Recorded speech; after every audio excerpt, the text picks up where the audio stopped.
Hello and welcome to Uncommon StarCraft Into the Forge. Today, we're looking at the round of 4 for the Chobo Star League. I've had the pleasure of casting today with Monk. Monk, if you take a moment, introduce yourself so we know who we're talking to. Hi, I'm Monk. I'm from Team UR. I play StarCraft. I've played in the CSL before, the CTL before. A lot of you probably know me, and I'm really excited to cast this round of 4 because we have some pretty high-level players for the CTL level going on here. Oh, definitely, and some of these, especially looking at the round of 8, I'm very excited to see how this continues. I kind of know who wins, but I've kind of washed that from my memory. So we're still going to see some good surprises, is what I'm promised. But thank you for picking me all week to do this. I really do appreciate the opportunity. Yeah, I kind of wanted to give back a bit to the CSL since I've taken so much from it. And I want to go over like the 4 players that we have today. I predicted some of these players to make it all the way to the round of 4 from the round of 32, but some of them might be a bit more be a bit more unknown. First, we have Savage Sam from Born Gosu in the first match against E-Life Vespian, and in our second match of the day, we're going to have Hisosa from All In, I believe, versus the infamous Stanton what from Formless Bear Sloss, I believe. Yep. Right. Yes. Yeah, very high level players. I believe I predicted Vespian, Danton, and Pisosa to get to the round of 4, or to get pretty far into the CSL. But Savage Sam is kind of a new name for me. Do you have any insight on who he is or his skill level, his playstyle maybe? So I experienced him once, and I want to say, what was that weekly tournament? Anyway, went up against him, high diamond when I faced him, and it wasn't even close. Everything I tried to do, he countered. It felt like a good butt whooping. So, aside from that, I don't have a lot of other experience with him.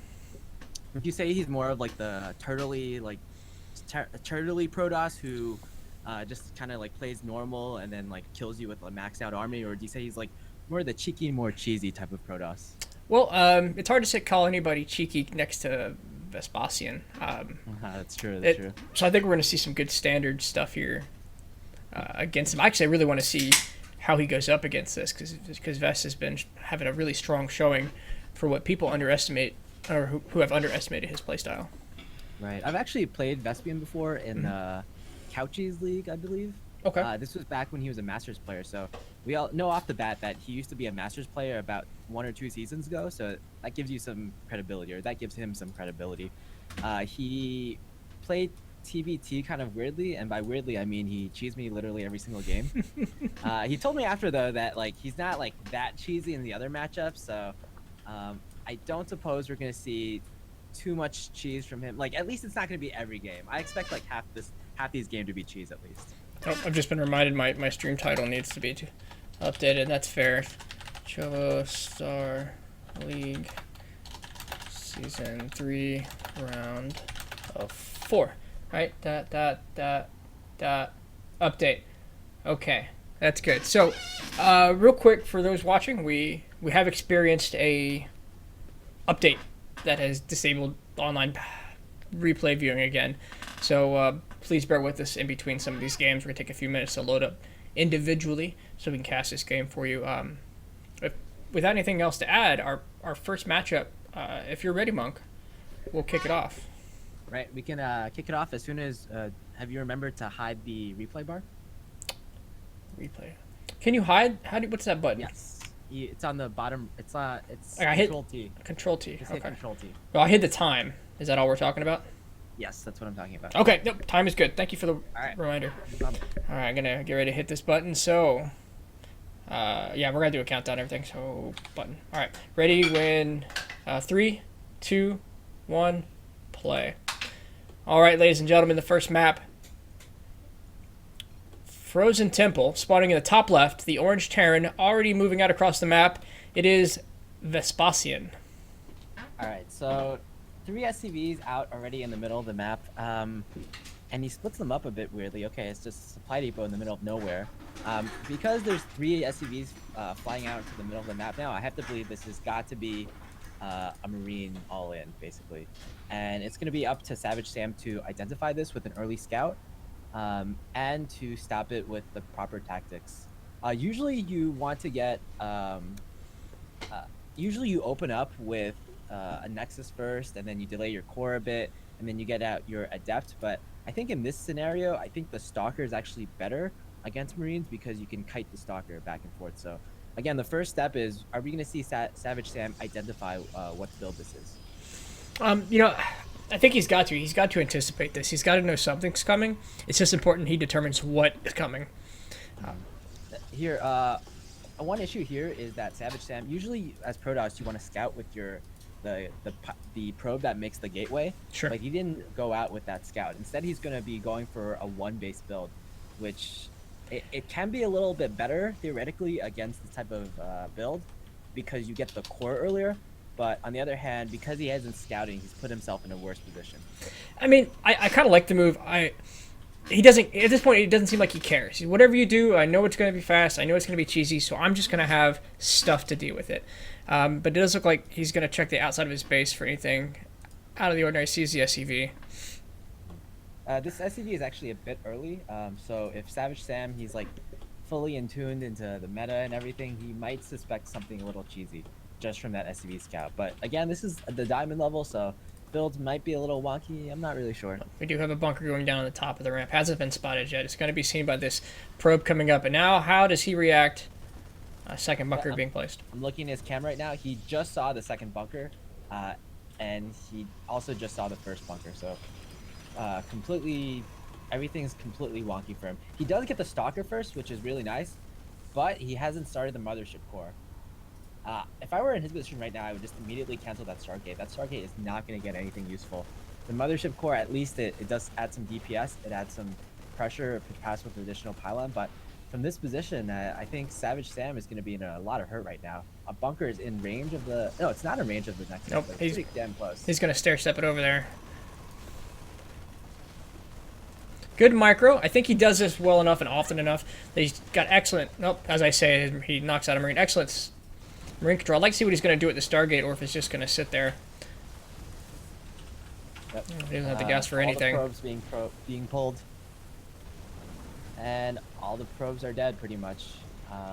There are 2 Stalkers left on the field. We have seen some miraculous kiting from Stalkers that can kill all the Marines, but I don't think it's going to happen in this scenario when 2 bunkers are already kind of zoning out the Stalkers. Nope. And there we have the GG, ladies and gentlemen. Yeah, quick game 1. Pretty much what is expected by Vespian. And again, my prediction was that half of these games will be super cheesy from Vespian, so Vespian's already fulfilled half that quota right now. So I hope we'll see some more macro games in the future. All right, let's get this other thing up. Now, what do you think the proper response or the better response there from Vespian would have been? Well, I think not Vespian. It's not Vespian. Savage. To be honest, I think Savage was already dead because of his really late scout and his dedication to his all-in build, basically. And by the time his probe went out, and he already committed to a build, and there's no way he could really react and still come into a winning position. I'm making a piece for the... Pulling it back in. Yeah, this is actually taking me a while to switch replays. I have to log back into my account. Yep. I'm not whatchamacallit starved. And let me go ahead and I'll have to pause the sound because it's going to destroy some ears as soon as I load into this. Next game is Apotheosis. It's a nice long map. I think this may favor Savage Sam's style a little stronger. Definitely gives a bigger, at least a bigger distance for Vespasian to execute his rushes.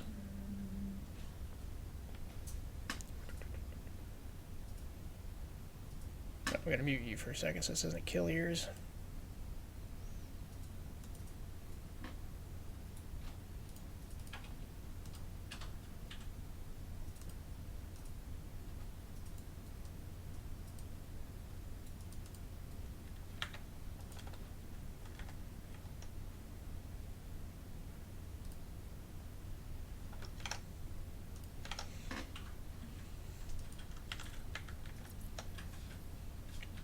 All right, I'm ready when you are.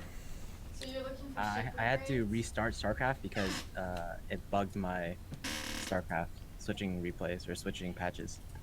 So hold on for a second, ladies and gentlemen. Is your stream on, by the way? I can't. Did I spell uncommon wrong? Uncommon SC2. I think I sent you the link. And it looks like I'm gonna turn up your volume a bit on Discord. It doesn't look like everybody can hear you, so I'm gonna bump you up about 50%. See how that works. All right. Time to load up the second replay. Oh, I need to find an option too. It's taking away my hotkeys. Oh, there we go. I can put them back. All right. So going into the next game, Apotheosis. It's gonna be, like you said, it's gonna be a much longer map. But you know, Proxy Marines, it doesn't. Proxy Marines, that strategy doesn't really care about the length of the map. You can Proxy Marines like no matter how long the map is, and you're still gonna do relatively the same amount of damage. It's gonna be relatively the same effectiveness. Okay, that's fair. A couple seconds before Yeah. the Rex kicks And- off isn't gonna change it. Yeah, and I will say that when Vespian played me, he did the 2 different cheeses twice in a row. So he likes, even though like he knows you can stop it, he's gonna try it again. Or especially if he knows you can't stop it, or if you won with it once, he's gonna go with a similar strategy. He's in the chat. You'll have to let me know, Vesp, if you have ever played a macro game, because I haven't seen it. I'm sure it's possible. But I think there's just finished a StarCraft 2 visual novel. I don't know if you've played that, but it reminds me of a certain Protoss. So that being said, I'm ready on this end if you're ready on that end. I am completely ready. We can unpause. Are you ready? In 3, 2, 1, unpause. All right, ladies and gentlemen, it is Apotheosis spawning in the top left-hand corner. The orange Terran representing daily life. It is Vespasian. And on the bottom right side of the map, it is the Protoss from Borangosu, Savage Sam. And one interesting thing right now is that Vespian, he has not sent out 3 SCVs into the middle of the map or to the other side of the map. So we're gonna have like a semi-macro game. There's a second one going. It's already something. Well, I guess I spoke too soon. On the other hand, though, like Savage Sam, he was gonna do a 1-base build last game as well. So probably both pretty cheeky fellows, both pretty cheesy fellows. Hello, thank you, Flanders, for the host. I appreciate it. Thank you, everybody, for joining in. Just kind of following this SCV as he makes his way across the map. Let's see where he... So, potentially just a scouting SCV. I think it's a bit early for scouting. I think it's more likely going to be a proxy factory. Another option here at this timing is an engineering bay block, but Vespian doesn't seem like the type of me who would engineering bay block because that would lead to macro play. He responded in chat asking if macro is edible. Macaron. What is it? And yeah, very interesting double gateway opening from Savage Sam. It's a very uncommon opening, but I have seen it before in Pro League, or not in Pro League, in the GSL. It was some Protoss against Gumiho, and he actually just busted his opponent with proxy adepts. Oh, right, as I called it, there's going to be a proxy factory. That's actually a relatively uncommon location for this proxy factory. The more common location is right above the Protoss's main, so you can directly get like Widow Mines into the base. Up in his other fourth, if you will. Right. Okay. A lot of gas, definitely a lot of gas. Oh, there he's already taken a few off. So it seems he has this timing, whatever it is, down. He wants to do something very particular. And on the other hand, it's going to be 2 1-base builds yet again. So we have a Stargate from Savage Sam. Stargate is actually a really good response to 1-base openings from the Terran. And one of the reasons for that is that any kind of like Liberator siege tank kind of push, which is very common from Terran in 1-base, can be stopped by pretty harshly by a Void Ray. The Oracle also does a lot because the Oracle, it can shoot down a Widow Mine before it completely burrows into the ground. This might be the proxy to everything as we see a Stargate go down even farther away than the factory, trying to hide a double proxy. And we indeed see an Oracle from Savage Sam. So the problem here from Vespian is that if he doesn't have enough Marines in his mineral line for the Oracle, then he's just going to die immediately. But it looks like he is 4. He's going to go to the magic number of 6. One Oracle actually beats 5 Marines, if micro correctly, but once you get 6, there's no way the Oracle wins. I didn't know 5 could actually take it in a good micro fight. I know the magic number was 6 and then 11 For 2? for 2. I didn't know the 2. Oh, and we have a revelation by the Oracle. Very nice. It forces the Widow Mine out of the way. But now He can't Savage send it. Sam Yeah. has a lot of information. He's gonna make a second Oracle. I would suggest that he goes for a Robo fairly soon. I mean, the Because he's gonna need some like sort of constant source of detection for these Widow Mines. yeah, the revelation was nice, but it's definitely a temporary measure. It prevents this. It really disables this harassment as he moves across the field. He's giving it away. Yeah, unfortunately, that was huge that Vespian, he didn't have to burrow. He didn't get to burrow the second Widow Mine, which means that basically it's 50 energy saved from Savage Sam. This allows Savage Sam to basically send his full mana Oracle, full energy Oracle across the map to do some pressure. So because Vespian is pushing out right now with his Marines, the Oracle will be able to do huge damage. Whereas if that Oracle burrowed, he would have to use Revelation, and he wouldn't have this much energy on his Oracles. And there goes the Liberator. Highly ineffective. Marines coming across the map. There's his Oracle saving us some more energy. Oh, no, I really feel like. Love the supply depot right by the starport. Oh, man. That's really cute. Yeah, if he's like all in anyway, you know, might as well just like all in all the way, right? But here And goes. look at, we have 2 Oracles coming in, and this might be game over. And that's tough. Everything's on the other end of the map. Unless he does some spectacular damage with these handful of Marines.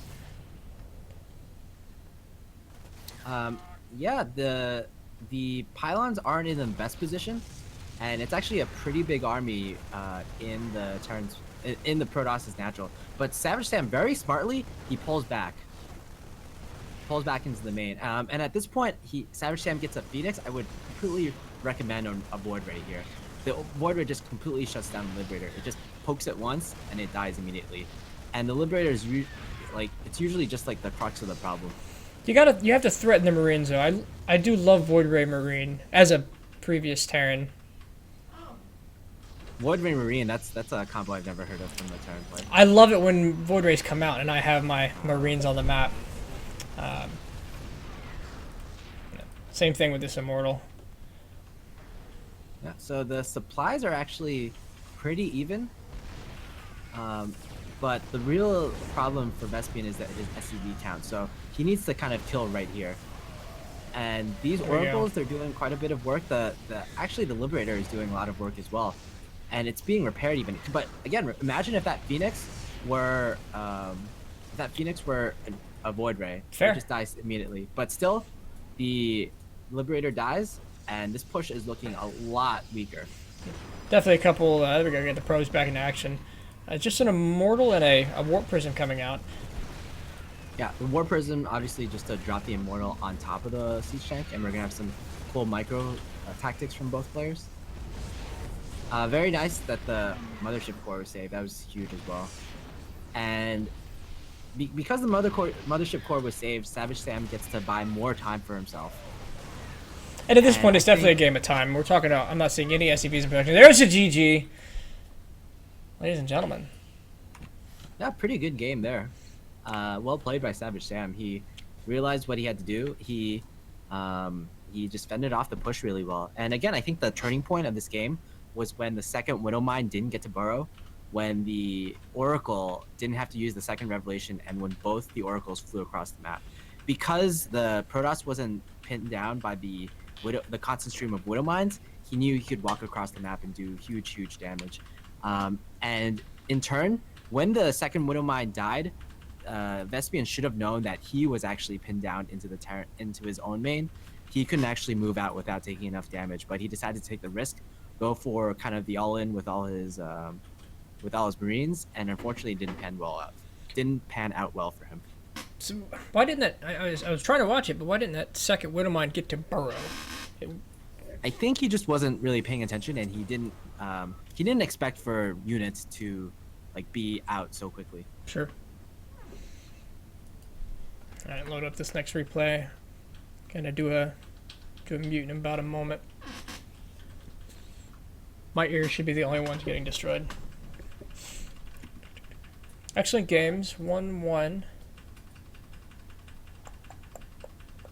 And a good map. Oh, that didn't do it. There we go.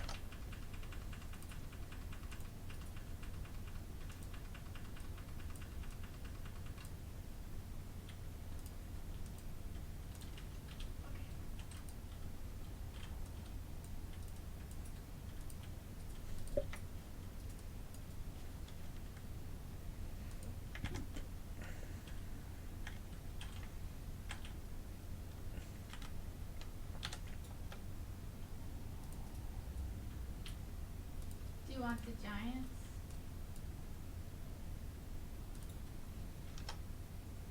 Okay, I'm ready when you are. Yeah, still taking a bit more time. Sure. So the next map is Galactic Process. What do you think about this map? You know, I like the attack pass. I like the rocks. I like the shielded rocks, the smoke-covered rocks. I think it adds a lot of tactical options. But I still feel safe on it for macro play. I still like the distance. I like that I have multiple options for my third base. Honestly, I don't veto anything. But this is definitely one. Even Dasan. No, even Dasan. But this is one that I do enjoy playing on. I don't think everybody shares my opinion though. All right, I'm ready, so we can start whenever. All right. So 3, 2, 1, and pause. All right, ladies and gentlemen, spawning in the bottom left-hand corner in the orange, tied 1-1, representing daily life. It is Vespasian. And again, on the top right, the red Protoss player from Born Gosu is Savage Sam. So you're Again, good. interesting to note that both players are keeping all their workers inside their bases. It was a very fast worker pool that first game. He is practiced and rehearsed. For the viewers, I know you play Terran. What's your TVP in-game composition? What do you like to have as you push across the map? I like to have like a huge army when I push across the map. You know, I go for the macro play. Slow and steady wins the race. You know, I'm the tortoise. Tortoise with siege tanks and widow mines and. Well, good. Nice to note that siege tanks is more of like a mid-game composition. Siege tanks actually don't do very well in the late game in this matchup. And it's interesting that you bring that up because siege tanks are actually pretty viable on this map because there is that ledge below the natural where you can siege up on. So this map and a map like Frozen Temple are the two maps that I would recommend siege tanks on. Those are the two maps where you have like this ledge you can kind of hide your siege tanks in and still siege a vulnerable position. In this case, the Protoss is natural. You know, I hadn't really thought about that. I've been going on the, as I learned the standard, let's call it a knowledge base that widow mines over.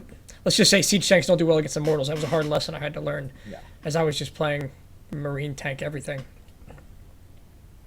Yeah, very good in TVT. Pretty good in TVZ. Not so great in TVP. All right, we're seeing another factory go down at his third.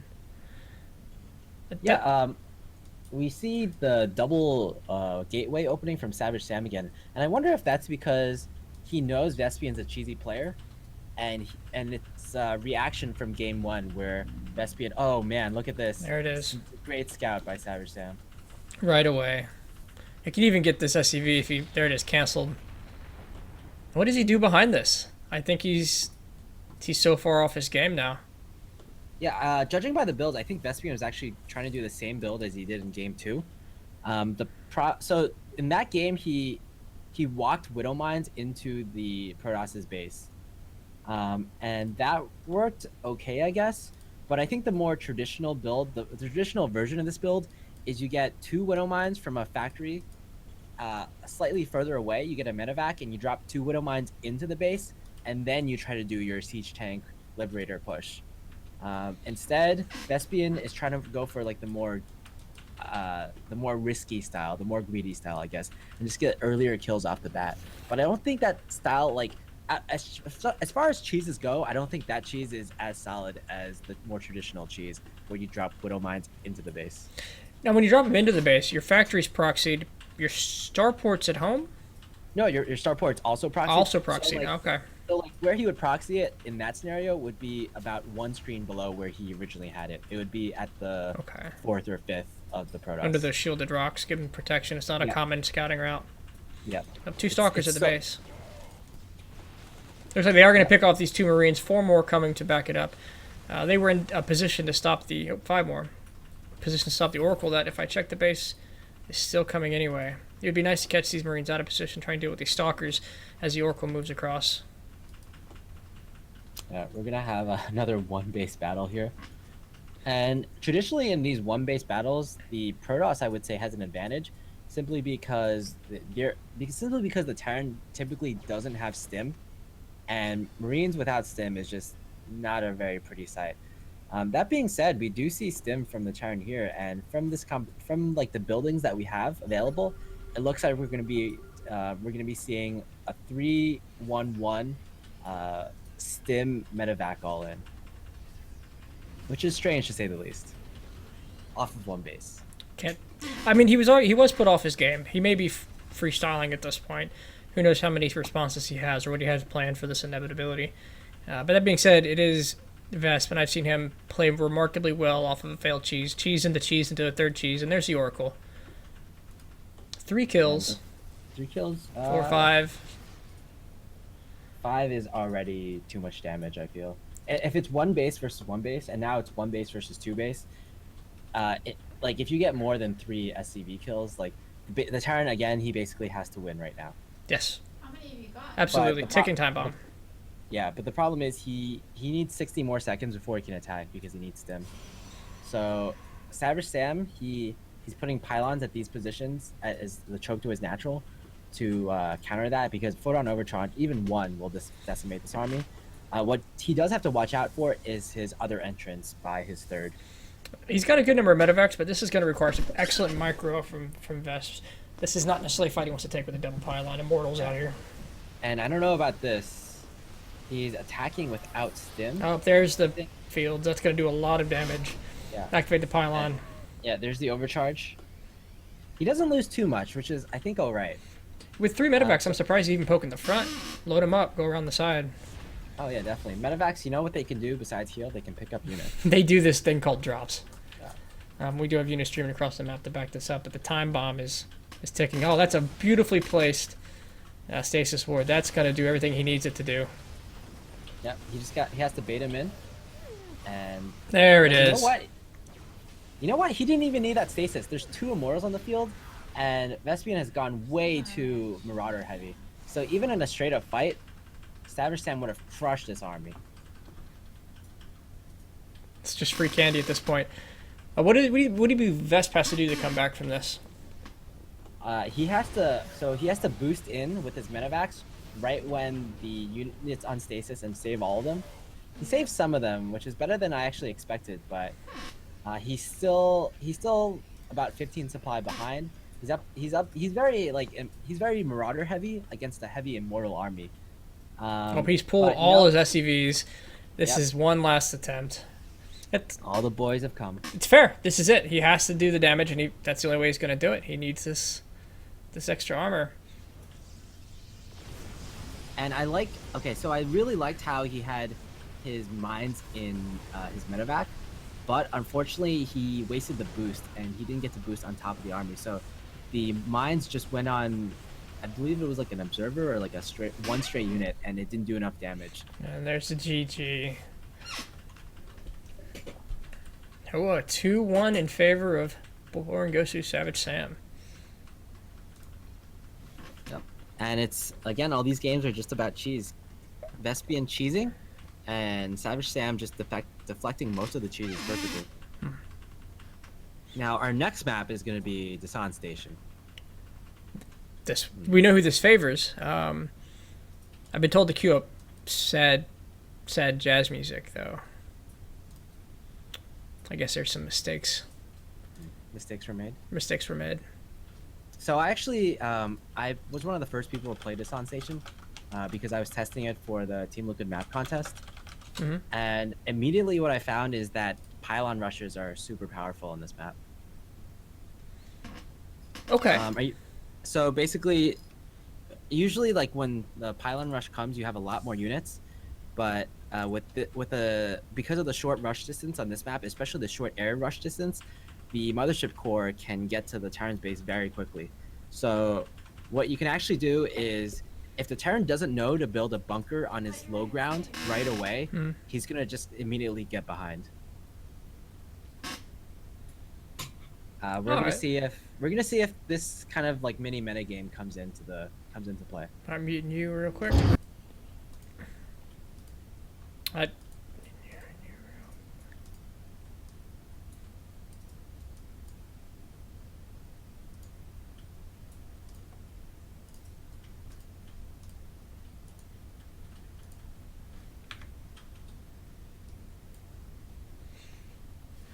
There's a ship here.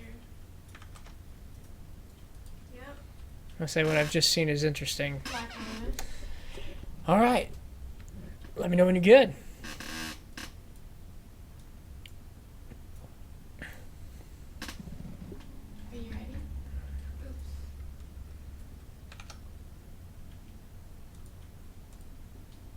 And I am good.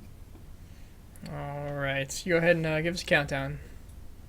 All right, 3, 2, 1, unpause.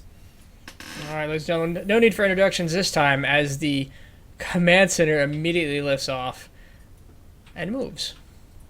So you know what I was saying about how the mothership core Don't rush worry, just Tom. automatically wins the game if the bunker isn't on the bottom of the ramp? Yes. This basically isn't viable for a similar reason. He has no chance Basically of isn't protecting. viable. Oh. So if Savage Sam knows to do that kind of similar rush, this probably won't work so well. But you know what? We do have him walling off the front. But what this basically means is Vespian, not only does he have to wall his front, he has to put a bunker in front of his wall off in order to survive this kind of rush. That's interesting. I but- guess it is a viable wall. I'd never thought about this. We are seeing double gateway. So this just looks like to be a straight zealot rush. And you know what? I think that's actually going to do pretty well against this wall. As long as he gets a marine up fairly early, I don't see this doing too much damage. And what's nice about this build from... What's the problem for Savage Sam here, though, is his gas is late, so he can't get a mothership core out as fast to do that pylon rush. It doesn't really matter. If he kills us, he kills us. He doesn't I'm just taking notes at this point. The extra minerals here from the gold, but how long do you think it takes to pays off as he throws down a 5th barracks? You know, I think it paid off already because Vespian I don't think he's made a single he may have made like one SCV, Oh, but yeah. he completely cut production. So he just wants to mine with what he's got right now. And looky here, you know what? I think it's going to be another all-in. That's, I don't know about that prediction. It seems unlikely based on what we've seen here. Kappa. I know, 5 racks. Oh, common look at build. that, right through the... So we're seeing 2 adepts come out. Yeah, I think Savage Sam is very poised to defend this rush completely. There's a pylon at the ramp, which is huge. A mothership core is coming out. 2 adepts. This is kind of like the perfect recipe. Ooh, we're not The seeing only- supply. Oh. Oh, well, that could be troublesome. And you know what? There's you know what's in the natural for Vespian? It's a command center and not an orbital command. So there's not even an option for drops or drop down. Like, this is it. Like, this is 5 Marines, and this is everything she wrote right now. Or 4 more coming on the way. Up there he goes. Right now, supply depot so long. Yeah, this one adept is just like, or the 2 adepts, I guess, are just soloing the Marines. And it was also really huge that the bunker got canceled, or it wasn't allowed to finish. Yeah. And you know what? 3 Marines aren't going to do that well against 3 adepts. But luckily for Vespian, he got unsupply blocked. at Yeah, least. that's, I mean, you lose a couple units. That's the way to do it. As the SUVs moving across the map, because this is it. Yeah. He might have been better off so- with the SUV rush. So, actually, Vespian can kind of still win as long as Savage Sam forgets he has a mothership core. Mm. That's his like one hope, I guess. And nope, that there it didn't is. happen. and the pylon is going to pretty much solo all these units. Not by units. You know, the adepts didn't even need to be there. There it is. There's Yug. I hate to like call games. I know that's a thing that people get on casters about, but there it is. GG. That will go for this match. Round of 4. Savage Sam moves on to the finals. How do you think and feel about his chances? Again, he's still the more unknown of all the 4 finalists, and I feel like on the other side of the bracket probably was a slightly harder with I want to say titans like Pisosa and Datton. And the other thing is Savage Sam, I don't think he really got to show that much off in these games. He just defended cheese, so we haven't really seen too much of his macro play. So that's still kind of a question mark there. Did you catch the rest of the replays in the CSL chat? I did. I have not downloaded them yet, so we're gonna have to take a short break for me to download them. Absolutely. Let's go ahead and look through the chat. Let's talk to some people. Hello. Interact. Interaction. Let's see. Interact with subs. With subs. Ha! Wish I could get a sub. I think it's that's the Twitch partnership program, right? Yeah. Yeah. That was a fun series. You know, I will say that it's tough to figure out if Savage Sam is a strong player. Facing Vesp in those cheeky builds, it's tough to say whether he held them well or they're easy to hold. I'm really looking forward to seeing what he shows next week. By the way, Sunday 11 a.m. Pacific. We're gonna try to do these live finals. So if anybody's watching, please tune in, like, subscribe, follow. I'll broadcast it 8 different channels like I did today. Let's see. Cactus just lost to Winter. Hey, could you ask Monk what his thoughts are on giving Thor a Hellbat attack? A Hellbat attack for Thors. It's like the dumbest shit I've ever heard. What do Thors need? I think they need something. No, Thors are actually they're fine. You like them? They're not terrible. They have their place in they're completely usable in TVT and TVZ. All right. You want to give him like a Reaper jump, some mech action flyer on the map, transform into an airplane and zoom away, laser sword. I mean, you just transform into upgrade them to the Odin. There you go, Ultron. You make 5 Thors, you win the game basically. Exodia. Oh yeah, Exodia. So I'm almost ready. That's fine. I'm just not loading the first one. Remember to mute. No. Caught me off guard last time.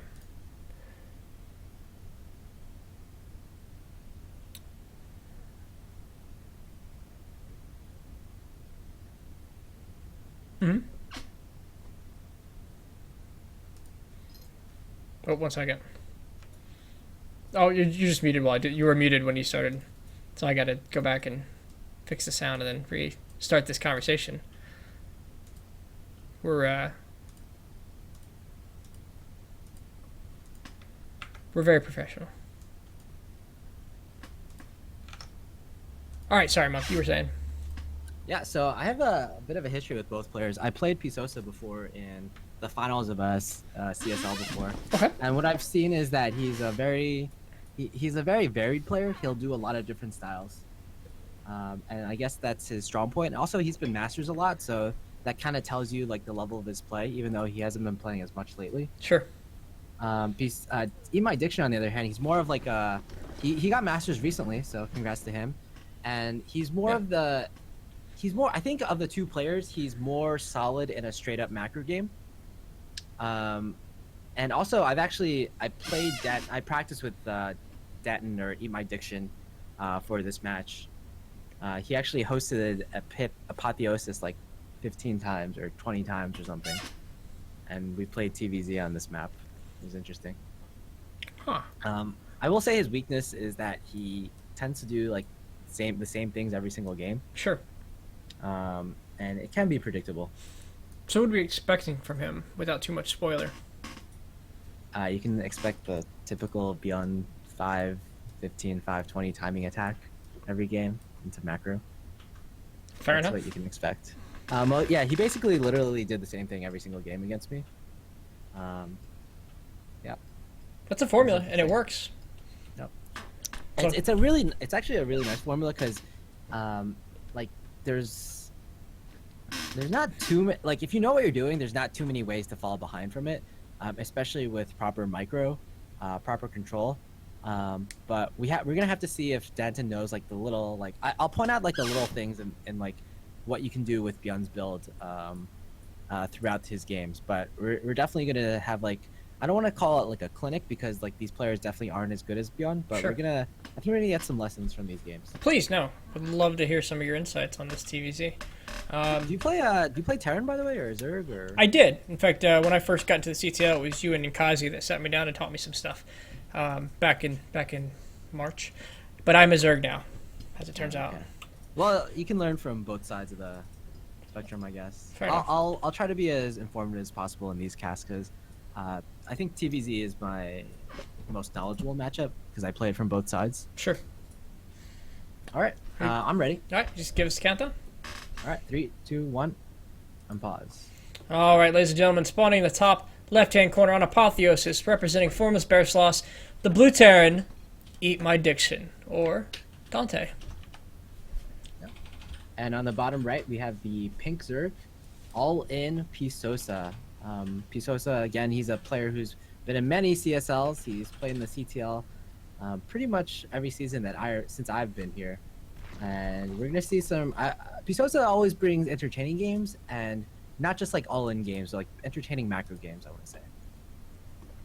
Looks like we are seeing no drones pull across the map.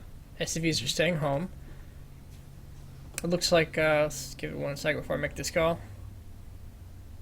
There we go. Reaper, fast expand. So, again, I think Eat My Diction, if both players play completely standard, I think Eat My Diction has the advantage. But Eat My Diction, he knows like the Beyond build, but again, he's not that flexible. And also, I don't think he's as experienced. He's not experienced enough to know like all the intricacies of it. Sure. That I think if Pisosa does something weird, he'll get really thrown off. Like in the games where I practiced with him, with Eat My Diction or Danton, every time I did something a little weird, he got really thrown off and he kind of fell apart, to be honest. How do you feel, and I've seen this more and more often lately, how do you feel about this spawning pool location? I'm told it's to assist with the Reaper. I don't think it's as big, but I don't like the spawning pool position where Pisosa has it, because that's out of like all the places in the main, that's the most common drop position, and it's very likely for that pool to be sniped off, basically. All right, fair point. I think the explanation I heard is that when the Reaper hits the base, it attacks the spawning pool first if it's not being heavily microed. I don't think that's really like a huge. That's deal. not a thing 'Cause, that like, people do. yeah, because all like good players will like control their Reaper like completely, right? Sure. So another interesting thing about this map, because it's so long, typically as Zerg you have a choice of a roach based style or a ling based style. Okay. But because the map is so long, it really heavily flavors the ling based style because roaches, they have a really hard time of attacking across the map. And again, this map, it typically favors Zerg because going to the long game, it's typically believed that unless you really know how to play the TVZ late game, that Zerg is favored in the late game. And Terran it's the onus is on Terran to do like timing attacks and pressure the Zerg, which is really hard to do for the Terran when the map is so long. Now, this is a really fast third. That was down at 23 supply. What's the thought process behind this? I mean, if you can pull it off, you might as well. So it's 23 supply. So he basically cut workers in order for this to happen, and he relied on In My Diction to not really be on top of this, to be on top of that third base. You know, typically the third base goes down around 310, 320 when Oh, speed there it finishes. is. It's been seen. But In My Diction didn't have his Reaper in position to scout for that, and that's really not that great for him. But you know, it's not the biggest deal. He still has his builds to go off of, and really interesting. Pisosa went for fast tech into a Hydralisk den. I've actually never ever seen this kind of response. His And lurker I drops. don't even think it's a response. It's more of like, this is what I'm going to do. This is my build. Like, you respond to it, because it's typically the Zerg who is responding to the beyond 2 racks build with 2-minute backdrop. And what do we see out of this up there? Yep, fast lurkers. Again, fast lurkers is very weird. So actually, if my Diction plays this correctly, he should just off of the initial drop, he should just kind of win.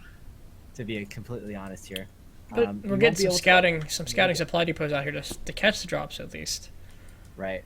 So in my practice games, every time I dropped, I would drop 8 lings where the depots are, and I would just immediately win the game, and that's why you see the depots there.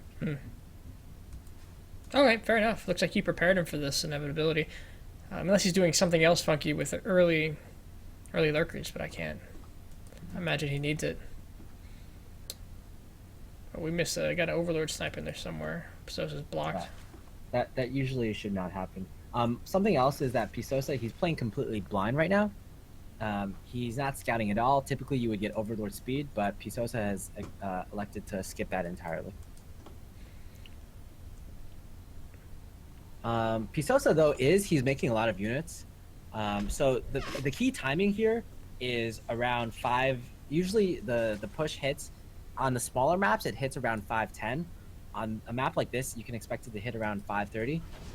Although Eat My Diction, he's actually very late with this drop. He must have messed up his build in some way, because he's gonna be. I think he's gonna hit 5:40, 5:50ish, which is if you hit against a pro player that timing, you're just kind of fucked, to be honest. Typically, you against this style, you rely on queens to stop this build, but Pisosa, he has no need to at this point. Oh, See, right at he's got this to moment, spot the drop right here. Oh yeah, definitely. That's really important. He's got good overlord coverage. So typically at this point, imagine if the drop came 5:30. So this drop is about 15 seconds late. Lurkers would have just barely morphed, and he would have gotten so many kills. Up there they are. Good bird position. These Marines aren't going to do anything. They got to find another position. Yep. And it's going to be a cat and mouse game between these lurkers and Danton's units. Now, one kind of adjustment Danton needs to make is that he needs to make siege tanks and not widow mines once he sees the lurkers. And he's obviously spotted the lurkers now, so let's see if he knows to make that call. He isn't lifting up the factory right now, and if he starts making mines out of it, he's going to be in a lot of trouble. And oh no, he's actually making another reactor with the factory and giving the first reactor to the barracks. So immediately I can tell you that Danton's going to be in so much trouble going forward, especially because he has 1, 2, 3. He has 4 racks, 3 with reactors right now. You actually also want marauders against lurkers into the mix. So again, this is kind of what I'm talking about. Danton knows how to play a standard macro game, but he's caught off really easily. He doesn't know some of the kind of weirder thing, the transitions you're supposed to do against some of the weirder techs. And you can tell he's overthinking at the moment. We're not seeing. There's the orbital command just now lifting off as he's severely oversaturated as natural. I did like the position of the lurkers as he thought ahead to get this lurker into 3rd position. We saw the lurkers moving around the spawning pool, protecting that. Another drop coming back here around to 3rd, but this lurker is going to be about all he needs right now to keep that off. Hey, as a lurkers, fun unit. Yeah. One thing I have to criticize Pisosa about is his creep spread into the gold base. Sure. You really want the position above the gold to be way spread out at that point. And again, Diction isn't really he's not getting any damage here, and he's wasting scans on lurkers when they're kind of protected by lings. So just money down the drain. Why scan them if you can't kill them, kind of thing? Yeah. So what's I think might happen later on to the game is that Pisosa, when he pushes with the lurkers against no siege tanks, he's just gonna win straight up, because there's just not enough anti-lurker tech from Diction. His entire army right now is countered by lurkers, which is quite unfortunate. And this push, it's not gonna do anything against 2 or 3 lurkers, basically. Get over yourself. I haven't seen any more lurkers hit the map. He's just been macroing up, taking his time. We're seeing the hive go. Whoop, missing that. Poking in there with the lings. Yeah. That doesn't make any sense. Even if it doesn't make sense. One way that Diction or Danton is ahead though is in supply. Although those mines weren't that great, and I think this frontal attack kind of gets shut down pretty hard. And you can see right now, I think in a normal game, Datton would be on point, but he's flowing so much mana, not energy, Yep. so much money right now. He's had this natural base at 25 out of 16 for several minutes now as well. His gold isn't fully saturated. He should have a fourth going right about now. His production just now starting to tick up. You can argue that the Zerg is also floating a lot of money, but it doesn't matter as much for Zerg because you can just Make it all at once. yeah, make it all at once. I will say that Pisosa, his fourth is very, very late. That fourth should have been down like ASAP, basically. I should have been down at least like 2 minutes before. So that's at least one way where Danton is winning. Oh, there we go. Some more pressure here on the spawning pool. Lurker got a bit out of position. If you didn't catch it, we had the Ultraless Cavern coming down. 2-2's about to finish for the Zerg. Did see that worker redistribution over here in the natural, another starport going down, and another push, again with the mines. Yeah, so one other thing I want to point out is that Pisosa right now, he has no intention of attacking with the Lurkers. And I think that favors Danton because if he can out multitask Pisosa right now, he has an, I would want to say he has an economic lead at this point. It's 3.5 bases for Danton versus, I want to say, 3.8 bases. He's for focusing Pisosa. the wrong And building. That favors the Terran. Good scan. I think it killed off a lurker. It did. And he's getting quite a bit of damage here. I think that's like most of the lings actually. I like seeing that go. I like seeing the spawning pool go down, but as a Terran, it's that Ultraless Cavern that. Right. But you know what? Again, remember what I said in the beginning of the game? The spawning pool, I really didn't like that positioning because it was very likely to get picked off by a turn drop. And there we go, And- picked off. Yeah, there it goes. We have 7 Ultralists on the way, though. That's a game-changing amount of Ultras. Definitely. And against this army right now, you don't necessarily need the armor upgrade because he doesn't have it right now. I think these ultras can still tear down the Terran bio pretty easily. Yep. And that's a good chunk of the tech. If we check around, another spawning pool going down. No other tech being. Yeah. Pretty good multitasking by my Diction. He's just moving around all over the place, dropping bio on top of Liberators. Now this or hive would other be Liberators. absolutely huge, especially with just a few Marines. Nothing to threaten these medevacs out of position, but he's gonna have to and pick up. there's no Ultralist then yet, but I don't think that's gonna really matter too much because the hive is not gonna go down either. Nope. And did you know that Ultralists have a graphical representation when they get their upgrade? I did not know that. Yep. What is the graphical? Is it that Marines stop dying? I was gonna Like, say inside no, the health bars don't move. Right. I heard that joke before. It's a but good one. I've repeated it. It's a good one. It's an oldie but a goodie. I forget the word for it. Not graphical representation, but there's better words for it. All right, so we got a lot of Liberators, a lot of mines, and we're seeing the Marauder count kind of spike up. So all 3 of those barracks he was making a minute ago, now with Tech Labs. Much more dangerous army, but it looks like they're going to pass each other in the night as Pisosa rushes Ultras across the map. And Marines and Liberators rush on the opposite side. But he's going to turn away and go home. He doesn't. I think because Danton is winning right now, he doesn't really want this kind of base trade, especially because there's no armor upgrade for the Ultralisks. Yeah, I've never seen this type of army before. O2 Hydras in combination with the Ultras. That's pretty fun. And you can kind of see from this game the strengths of both players. Danton is just out macroing Pisosa right now. Kind of, I want to say out multitasking him, but he's making some of the wrong decisions. But in the end, his macro, his pure like straight up play is winning him the game. No, absolutely, and we saw it. We saw the small errors throughout the entire game, but in the end, is more stuff wins. Yeah, exactly. Pisosa, he didn't really capitalize on Danton's incorrect unit compositions and his faltering at not knowing what to do against this weird composition. I think that's where he lost out.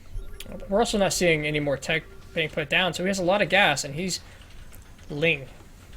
Yeah, I think he just realized he forgot to remake his Ultra Cavern. So he's putting one down right now at his third. But at this point, I think it's too late. 157 supply to 124. And this push looks to... You have It too might many just Widow finish Mines on off the the field. game. Too many Widow Mines under Liberators. It's a really deadly combination as well.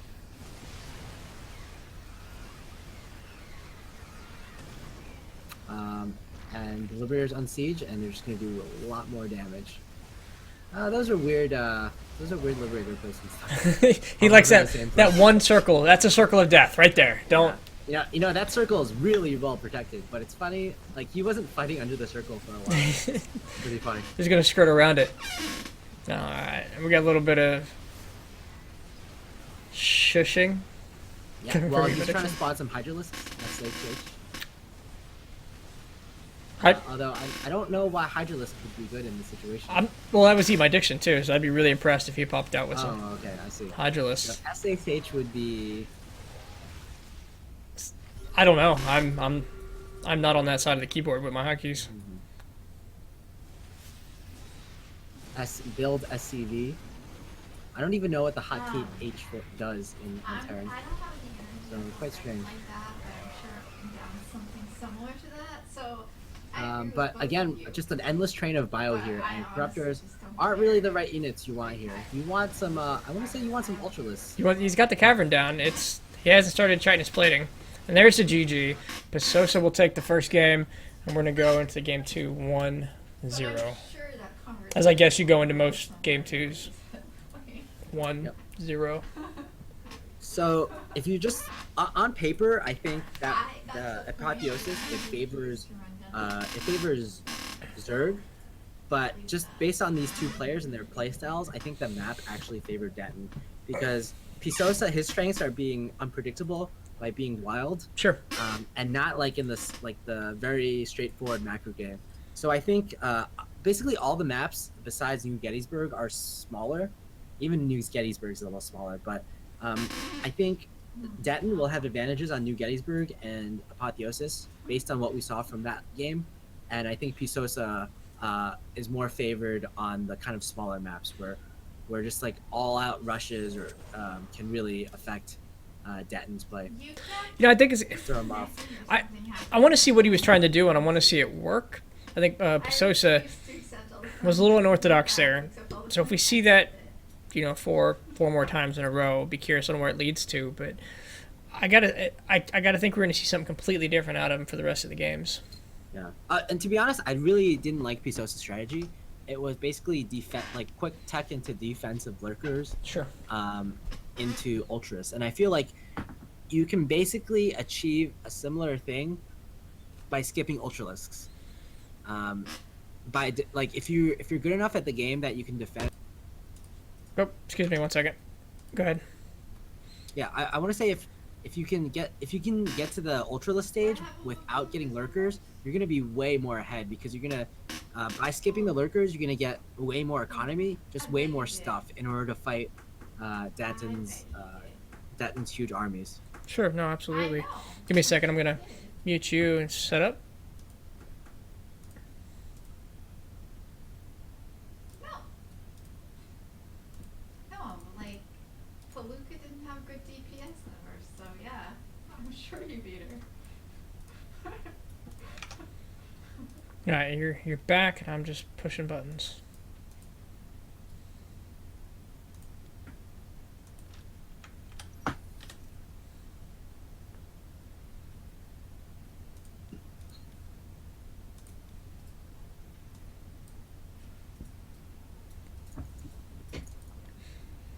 And we talked about this map a little bit last time, and my kind of thoughts on it. Where do you sit here? So especially in the TVZ matchup, this map is really good for Reapers, 3-Rax Reaper, especially 3-Rax Reaper into macro play. And You wanna talk about basically it's football? this map and Frozen Temple in which Reapers are actually really good. Sure. And I've heard like the top European pros like Marine Lord and Nurchio saying that there's kind of a mind game on this map. Sorry, you're saying mind game?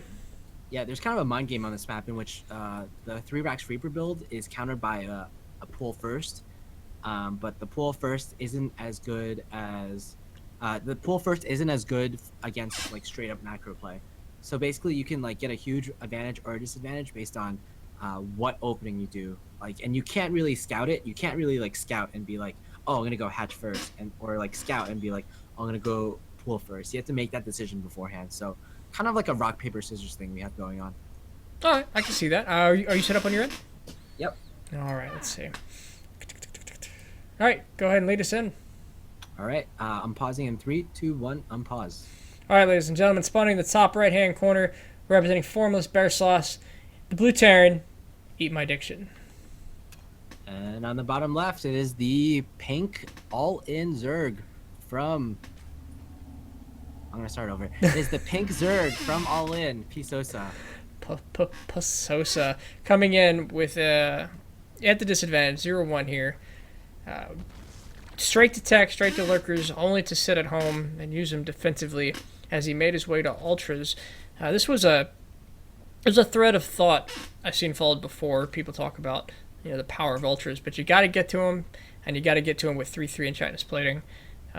Anything short of that, it's just tough to finish the game with, and it really seemed like given a couple more minutes he might have been in a better spot, but Pasosa's pressure was right on, or Eat My Diction's pressure was right on target. Yeah, right. So I Oh, think sorry, right from the- I messed that one up, but let me. It wasn't on the gameplay. Well, ladies and gentlemen, what we've seen so far is a complete standard Reaper fast expand in 17, 18, 17 from the Zerg. We'll just go from there. Go ahead, Monk. Sorry to interrupt you. Yeah, no problem. So this looks to be again the same exact build from Denton, and this build is actually pretty effective on this map because there's a lot of places you can drop and catch the Zerg off guard. For example, like above the Zerg natural, you have this like corridor it's really hard for the Zerg to cover all that area, and there's a lot of space in the third as well. For example, right before the rocks, right around where the rocks are in the third. Sure. Like just the third is just huge. You can drop anywhere, and it's hard for the Zerg to cover like that entire area. Especially up in those top-end corners before the creep really gets going. Yeah, and we confirm this is again the same exact build. I really want to pay attention to when this drop is going to hit, and it's going to see how crisp Denton's build is. I think usually this build it hits like ideally around 513 on this map on like the closest positions possible. So keep that number in mind, 513. Okay. And we're gonna see how close Eat My Diction is to that reality. I think we saw Apotheosis was 543. I believe Right. I did clock that in. So immediately, Denton's second gas is late, and he has an idle SCV. So those small mistakes are gonna add up quite a bit. And see, that's where some of this variance comes in. We talk about small advantages and disadvantages, and they're really big when we're nice mine there with the Reaper. Small advantages and disadvantages, they're really a big deal when we're watching our favorite professional players. But in situations like this, they're not game ending or game swaying. Right.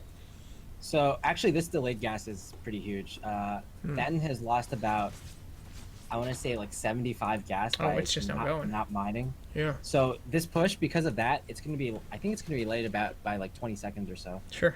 And again, another mistake Eat My Diction or Denton made was he let the third go up without any pressure from the Reaper. And that's going to put Pisosa quite ahead as well. Now, what does the Reaper do to the third? Can a Reaper can hit it hard enough to... Go ahead. So at this timing, you're not supposed to get a drone to the third, basically. The Reaper can deny all drones from going to the third. Because it just basically stands between the natural and the third. Okay. And like no drones can pass basically until Ling speed finishes. And you know what? Pisosa isn't even getting Ling speed at this point. And Eat My Diction can actually make a read off of that because at 4 minutes into the game, you should have Ling speed at this point. The other thing is because Pisosa didn't have Ling speed, and he never researched link speed, Eat by Addiction pretty much could have denied this third almost indefinitely until basically a queen walked over the third, which takes forever. So in theory, if Denton played correctly, he could have delayed this third by over a minute or so. So let's talk about Pasosa. Link speed. Usually it's a default, even with Roach Ravager. Where is he taking that extra 100 gas, and is he going to put it to good use? Just faster tech. He also, I think, actually no, he went gasless this game, so he just went super greedy. And again, I want to point out, I want to get back to that later, but I want to point out that because Eat My Diction, his gas was late, his second Medivac is coming out just right now. Like, you see the two Medivac making? The second Medivac, there's like, that first Medivac is actually the second Medivac he's ever made. And we're going to see the timer right now. It's hitting 5:13 now. When he should be across the map. Yeah. He should be, his Marines should be outside, like, they should just be attacking right now. Let's see the difference between what his opponent has now. That's roaches. What's that? 7 roaches, a handful of lings. And by the time it gets across the map, Spore Crawler's going to be finished. A couple more Overlords. +1/+1 might take effect in the middle of the fight. Right. Oh, and these right there, you can't drop like that.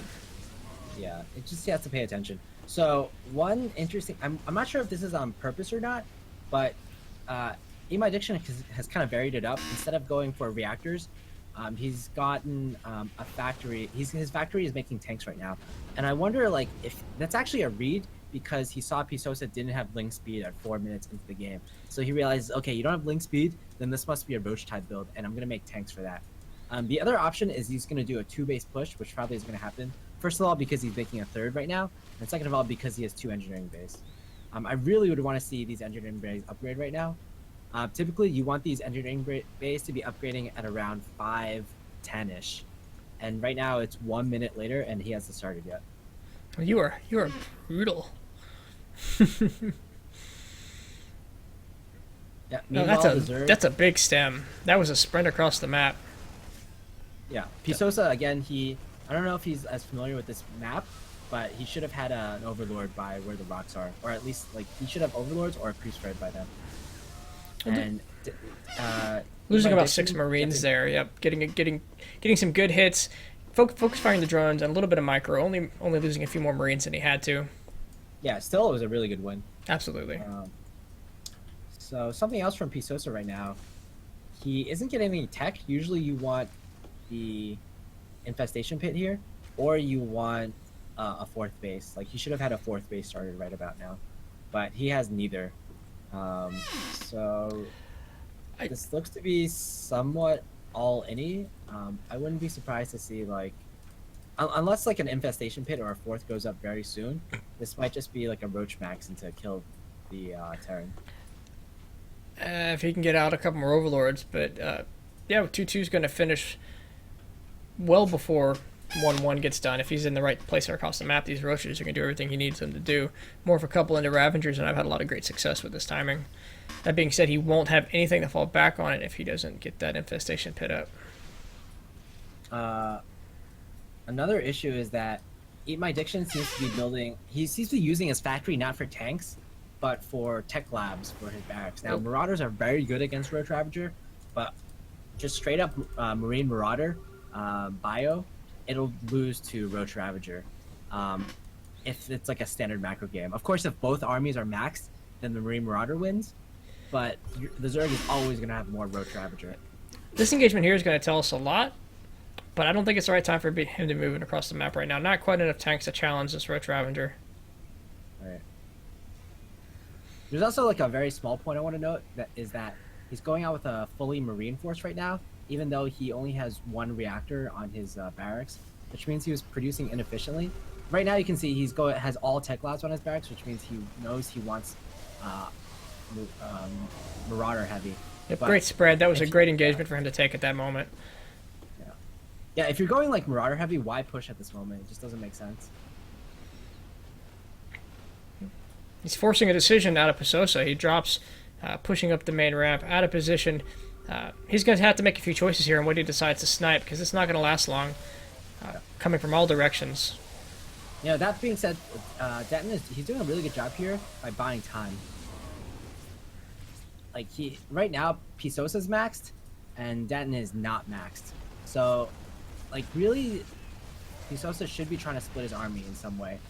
Attack like all in with like half his army and try to stop this drop with the other half. But this is a good split. He is pushing forward across the map. Handful of roaches stayed home to clean that up, forcing Dante back home, pushing up at the front. Still a nice force here. Did some good macroing while he's pushing across the map. But half your army can't take this down. Yeah, this is like way too many roaches. Like you basically need like so many tanks at this point. See, did he drop? Yeah, his other medevacs are just sitting in the middle of the map, not being exactly where they need to be. Right, and not only that, the factory has a reactor now, and Yeah, he lifted it up to produce those marauders, and I'm not even seeing widow mines come into play. yeah, you know what? This is just not the strategy isn't gonna work. There's just too much Zerg right now. You like absolutely need tanks against this. And he found his medevacs across the map. His SCVs are pulled. Well, here's one tank. Let's see what's gonna do against Hero tank. maxed roaches. It's gonna get away. That's that's its only It option. is one kill so far. Oh, well, we're watching this. All right. 2 kills. Two Oh, kills, pick back up. And he's just streaming across the map. There's the GG. Game goes to Pisosa, tied up 1-1 for the series. And I think again, this is one game where Pisosa kind of showed off his strength. He kind of did like a weird build. Roach maxes aren't really that common, and also the fact that because it was a smaller map, roaches are viable or much more viable on this map. That eventually caused him to win the game. That's a fair assessment.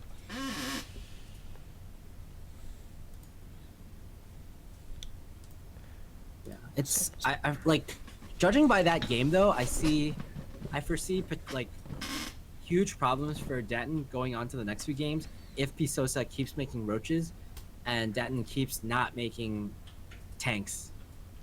Like that just doesn't work. He needs to somehow like in the middle of the series, something needs to click within him, and he needs to realize, okay, I just keep dying to these like roach ravager pushes. I need tanks, basically. No, absolutely. I 100% agree. That was when I say I learned lesson 1, tanks not good against immortals. Lesson 2 was tanks are absolutely required against anything roach. Oh, definitely. I'm loading up. I'm gonna pause you for a second or mute you for a second. Oh, didn't make it in time. There we go. Oh.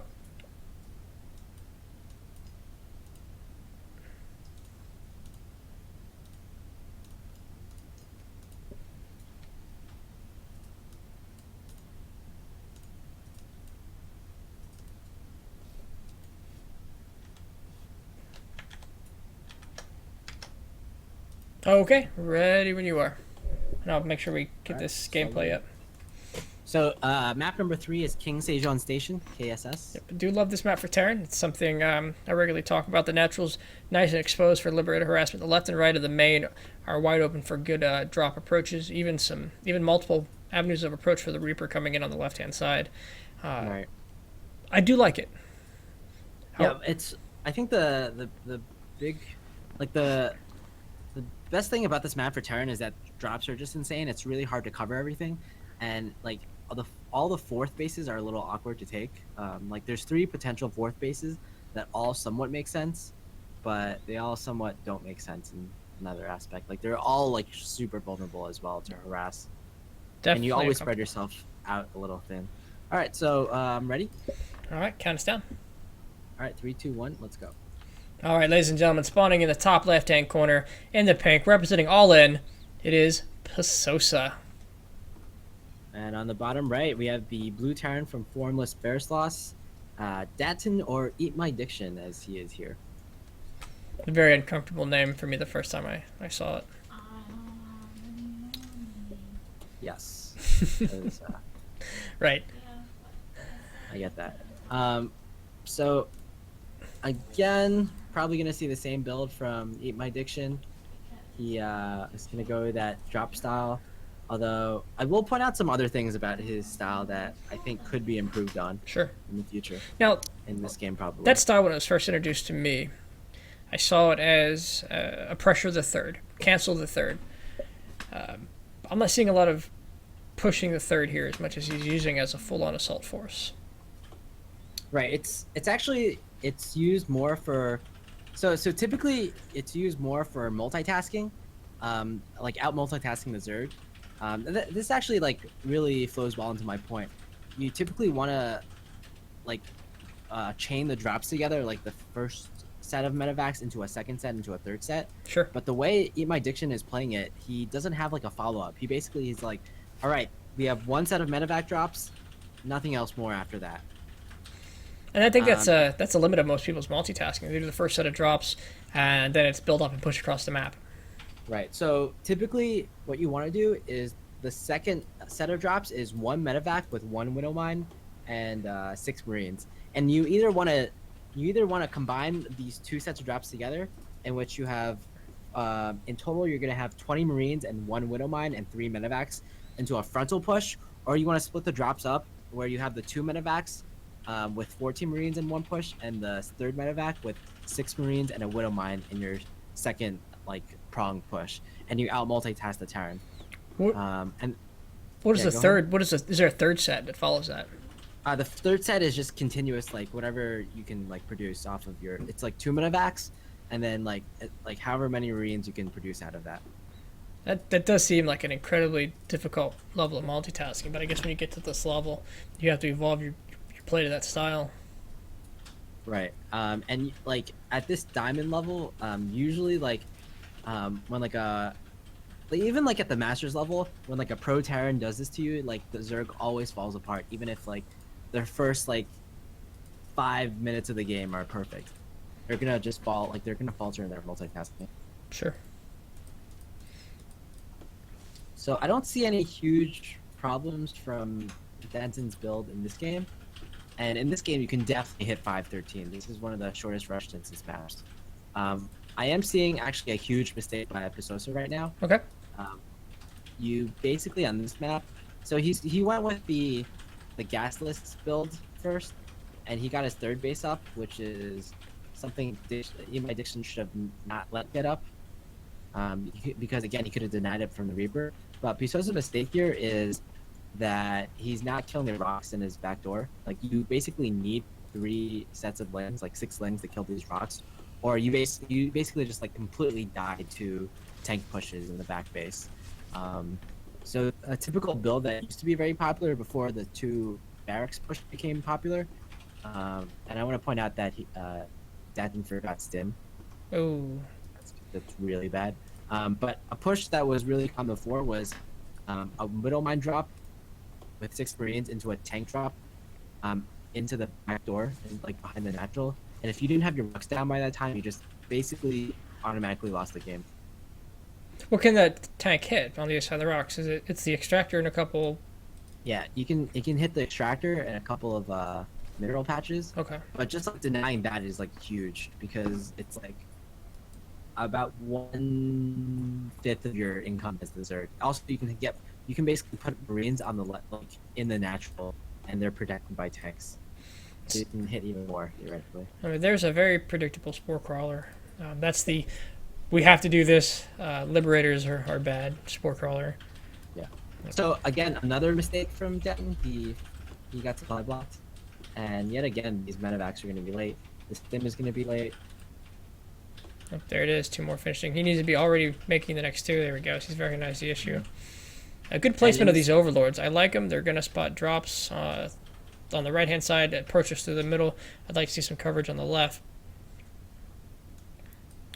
But it does get to a point. I tell you, I get what's the word I'm looking for?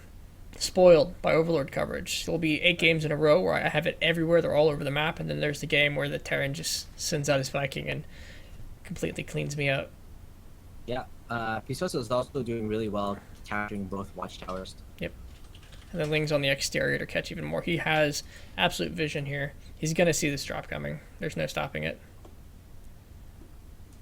In the game, I want to point out that the upgrades at least are pretty on point for Satin. If there's +1/+1 at 535. Stim will finish by the time he gets over there. So I don't like this by Den. He just dropped to clear Watchtower, and he's gonna drop to clear the other Watchtower. Like typically, you want to hit very sharp timings, and that's just not happening for the Terran at this point. Plenty of time to set up to defend this. I think he just saw his drop was spotted. He's trying to clear up Overlord, get some damage, free damage done while he can. By would of mine. Alright, there it goes. Happening back at home, he's getting close. Let's see how well he doesn't supply out, because he's getting close to another one. Nope, I take that back. +1/+1's going. Good saturation. No, I take it back. He needs to saturate his main, fill up the gas. Oh, back. I'm looking at supply counts as his Marines drop in the main, or the natural. Roach is coming to clean this up. Yeah, and they do a pretty good job. We've lost the medevac to, I assume, Yeah, the Spore Crawler, yeah. Yeah, a bit of a mistake. You should never lose a medevac in that situation, especially to a Spore Crawler.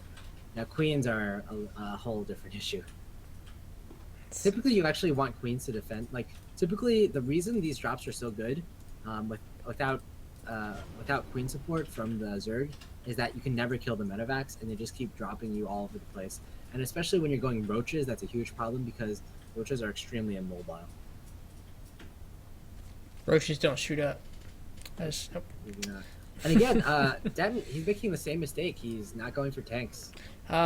He's using that factory to just build stuff for his build add-ons for his barracks. Yep, 2 more medevacs going across the map. Dropping again in the natural. Pulling the Roaches, actually, in the wrong direction. I'm surprised I don't have vision on these Marines. But no, he's still got good coverage in the main there. Dropping 2 medevacs, almost full of Marines, into the third. He's going to meet with these Roaches. And he's got to turn around and go back. Good, absolutely great multitasking here from Pisosa. As long as his macro stays on point, he's getting further and further ahead. Right, and I'm afraid that it's going to be a complete. This drop isn't going that well on this. Yeah, he has to look that immediately. I want to say this is kind of like a complete repeat of game 1. Pisosa's getting his double upgrades. He's gonna max out pretty soon. He's gonna just morph like a buttload of Ravagers, and he's gonna push. And by all accounts, he's probably gonna win the game because there's again no tanks. Yep, and I don't like this. I don't like this medevac count. I think 4 is the magic number, and correct me if you feel different. I like 4 morphing into the Liberators, with at least backup of something coming out of the factory. But this factory, I don't think it produced anything but a single Widowmine. Yep, sounds about right. Yeah, I agree with you. This medevac count is like, if you're not doing like tons of multi-pronged drops across around the map, there's no reason to keep making medevacs from this point. Like Liberators aren't the best against Roach Ravager, but they're still a better option than what Danton has here. We are going to see two medevacs full, 2 Marauders, a bunch of Marines. They're going to see this push coming across the map. He's going to turn it around at least. Yeah, I think Pisos is doing a much better job this game of us. I want to say he was doing a better job of splitting his army, but Let's force pulled him. Yep. yeah, No cancel on that. And you know what? This small force that Pisos is running across the map, the Bioforce in my Diction's base can take that on. This foresight is third.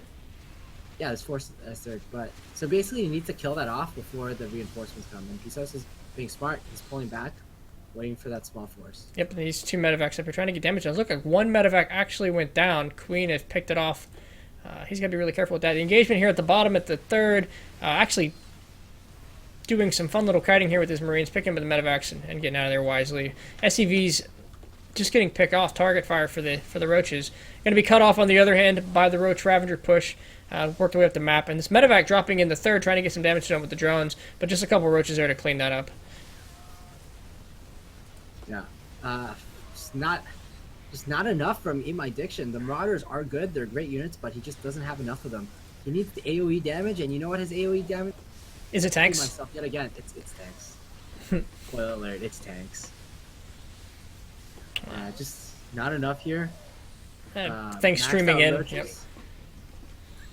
You know what? They're not even streaming in. Oh, there's Yeah. they're All his reinforcements. yeah. You know what? They were pink, so it was hard to see on the map. But yeah, it's just too many roaches. They're gonna go up into the main, and I think that's gonna be a game. This is not something to come back from very easily. Pulling SCVs up the main. That's a bit too little, too late. When you have this many, like, I guess in Dance's mind, he's like, "Oh, I have the counter to this army. Like, my units counter his army." Hard But they're countered. Yeah, but they're like 5 Marauders, you know.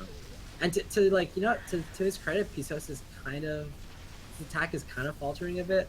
But he's got a bank of 2,600 minerals, almost 2,000 gas. He's maxed out Exactly. on his army. Huge reinforcements coming across the map. Right, Pisos is quadrupling Datin supply right now. Yep. Liberators are good. They're not this good. Now only tripling, unfortunately. Only tripling. So basically, We're gonna watch this wind down. Yeah. yeah, we're gonna see 3 good Ravager shots, and that's game. And just take a note here. All these medevacs, they're not doing. Not all of them are healing. Actually, yeah, a lot of full energy here. They could have easily been liberators. SGG, ladies and gentlemen. We're gonna go into game 3, game Game 4.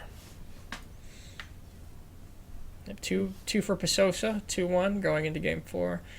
Best of 5. The finals, is that a 5 or a 7? It's out of 7, I think. Okay. Yeah, it's out of 7. Yeah. So the next map we have going into the game 4 is Frozen Temple, and Frozen Temple is like the absolute perfect map to do a Roach Max on. So it's not looking too good for Denton right now.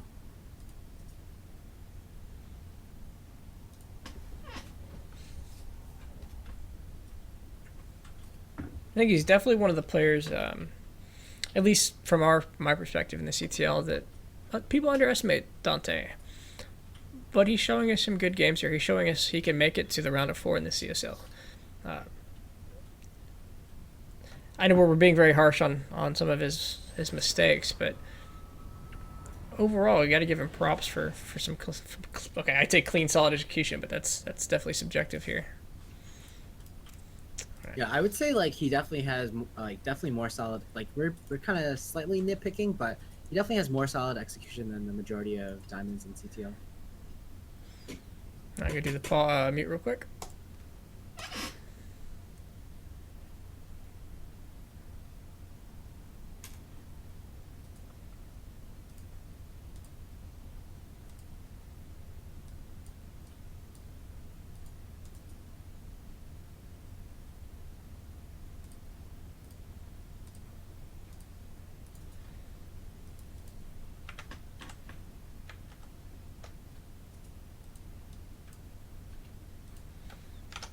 Right, I'm ready. I'm ready when you are. Go ahead and lead us off. All right, 3, 2, 1, and pause. All right, spawning in the top left-hand corner in the pink, representing all in, the Zerg, up 2-1, Pasosa. And on the bottom right, we have the blue Terran, Eat My Diction. All right, I like this map. The Watchtowers, I did enjoy the Watchtowers. I understood why they took them away early after the release of this map. But I feel this is I don't know, I like to call this a solid map. I can take my natural fairly safely. I can abuse cliffs. I have 3 utterly solid attack paths. The middle, a little more difficult in the mid game due to the ramp, and the funnel right there. Multiple good options for the 4th base. You can split this map in half very easily. Nothing negative to say about this map, and all the peat modes and all the arguments we have in our own clan about which maps to play. No one ever turns down Frozen Temple. Well, one interesting thing about this map is that Reapers are very good on this map, and I think we're gonna see a cheese from Eat My Diction. Going out of the norm, 3 racks Reaper. Does he do this often? I don't think he does this very often, but you know, this is a really great time to cheese because Pisos is seeing the same build from Eat My Diction every single game, and I think he's sort of trying to like kind of blind countering him in a way. Mm. But if Pisosa goes for like the same build as he did in the previous games, which is a gasless build, he's just gonna die completely, like instantly, basically. So But you quick. know what, Pisosa? He's getting a gas build, which means he's gonna be in okay position. But on the other hand, he's not scouting at all, and his overlords are Yeah. not going in the correct direction to Yeah. scout. Quick lesson here. The direction of the second overlord, the one I'm looking at now, is the perfect overlord for scouting proxies. This is where they are. They're on this side of the map. But he cut it a little too long, or he would have seen this in, I would say, Right. just the right amount of time. You want to cut it, and I show my map here. You want to cut it over here to see proxies a little closer, and then cut right over to the third. That draws a straight line over where those barracks are. Now, where would you put the first overlord? I usually send him straight across. Yeah, I sort of send it straight, like I pretty much send it straight across, but then at the end I bank a little bit because sometimes the marine like a single marine will come and kill it. So I send it straight down and then up to the right, up like to the right a bit more, and then back down on top of the natural for the turn. But let's get back to the action right now. One Reaper is solidly defeating a single Zergling. And it's important he didn't show his hand too, so he needs to get a good collection of Reapers up, get the damage he can get done, but keep it alive. Right. So the correct reaction from the Zerg, if he sees like the second Reaper, and he just saw the second Reaper, I believe. So Yep. he needs to cancel Ling Speed, put down a Roach War immediately, make more Queens, build a Spine Crawler. Those are like all the things that he needs to do. These are things that aren't happening. There's the Baneling nest still going. Looks like Dante decides to rehide the Reaper. Oh, so interesting Baneling Nest like out in the middle of the map. So it looks like Pisosa was going to do a Ling Bling all in, but How did like fortunately for Pisosa, this means he's making units, a lot of units, I guess. But unfortunately, these are not the correct units. how did he get that Baneling nest down? So you make a hatchery, Okay. and then you cancel it immediately, and then you make it Oh. spawns some creep, and you make a Really big tight one window to from get it down. Okay. That's gross.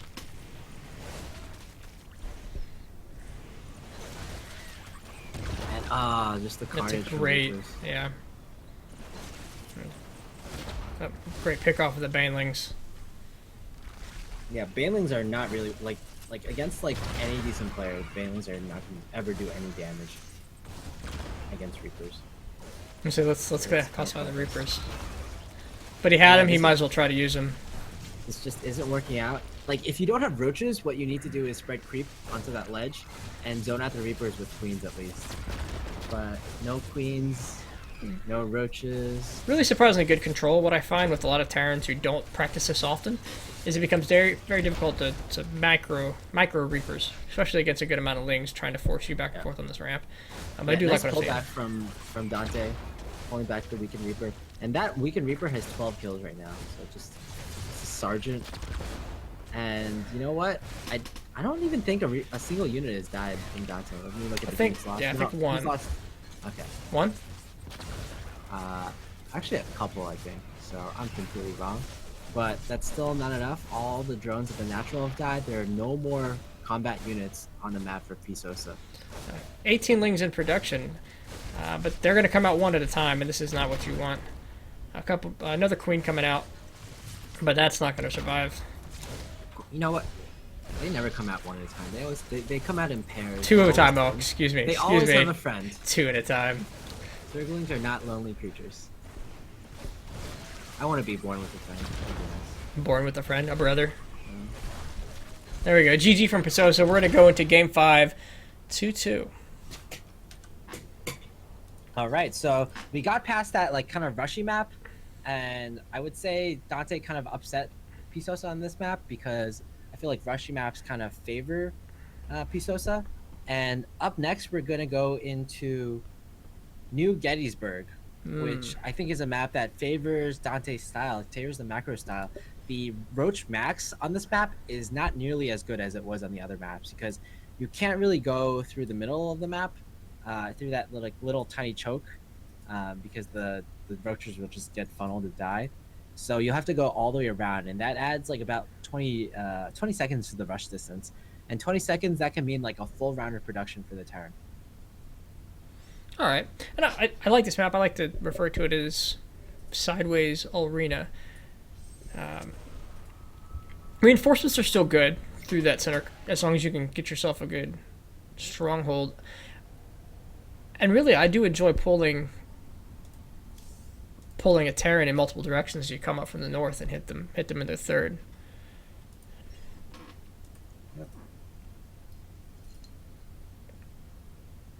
Not to mention a really large ramp on the natural that both of them will have to deal with. Large ramp out of the natural. Yeah, that one. Right, I'm going to mute you real quick.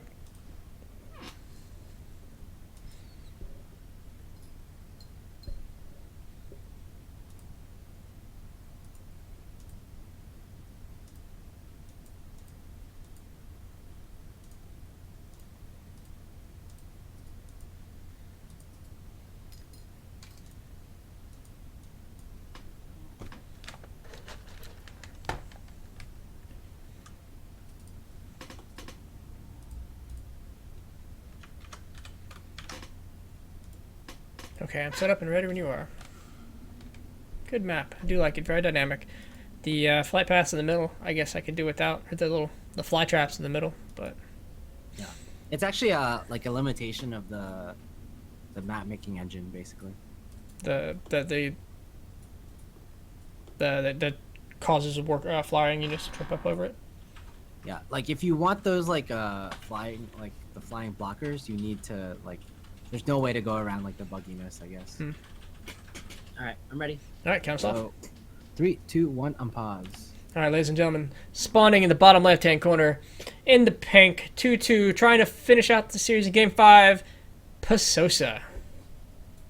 Yep, and on the right, again, it's going to be the blue Terran from Formless Bear Sloths, trying to claw his way into a CSL finals. It is Eat My Diction. Claw his way. He's not the favorite right now. I think a straight game for him doesn't work in his favor right now. It has not, at least up to this point, he's not shown that he can handle Pasosa in the macro game. But it doesn't look like, oh, well, there's a fast gas, so hard to tell now whether he wants a quick one-base factory or something a little cheekier. Right, fast gas probably means that it's not going to be his standard 2 barracks drop. And I think that's probably going to be in his favor because we've seen in the previous games that the drops actually, on average, they haven't been doing too well. And I'd rather prefer like a straight up like 3cc build, for example. Oh, absolutely.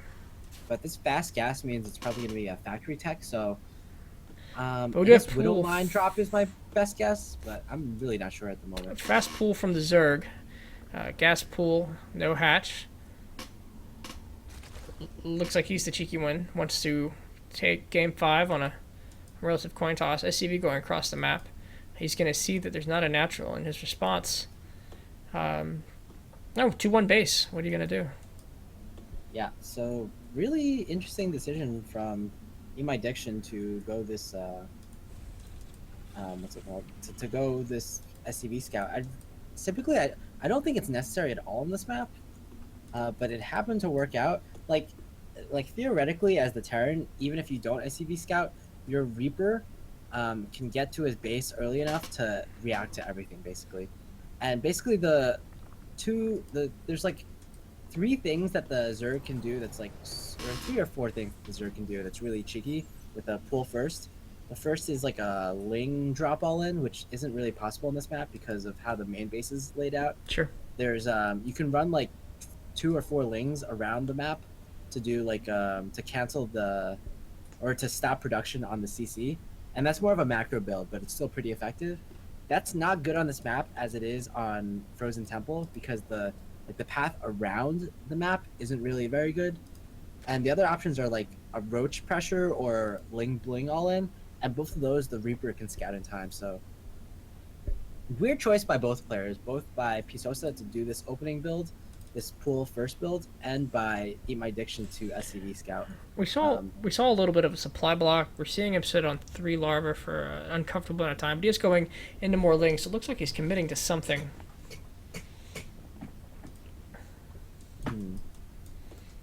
Only 6 Lings though. 4. Well, 4 plus the 4 already on the map.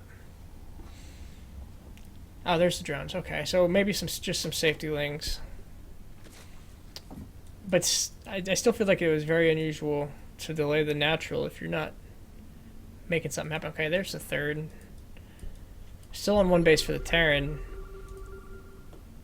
Oh, and there go 8 more Lings for the Zerg player. So kind of just mixing in Zerglings and drones. Not really sure what's going on here. It feels like an undercommitment to either style. Yeah, in my diction, he just scanned the main base of the Zerg. But you know what? He's still one base. He thinks like some sort of all-in is coming. Like typically though, I think it might be slightly better to scan the natural because you like even if you don't see the tech building, you can see the drone count and you can make a read off of that. Absolutely. How do you feel about this one tank? It looks like he's going to try to catch up to it with medevacs, but is your first choice to send the tank across or 8 Marines? Stemless Marines. Oh, they're just going to walk. Probably the tank in this situation, but yeah. Okay, so this is like basically a one base all in. It's really interesting. So this build is oh, and he's pulling some SCVs as well. This build basically is it's one of the best builds to both be super defensive, like you're not going to die to any one base all in with this build, and also it allows you to like put the pressure back on. There you go. So Time to prepare. 16 more links come in. Baneling Nest is almost produced. Yep. These great number of queens. That's going to got. Yeah. But it's too late. He's got to commit to this. He's got to get what he can get done. Yeah, ideally I'd want to see a little bit more free space. Oh, there's a tank down. Oh yeah, it's really good targeting from Pisosa.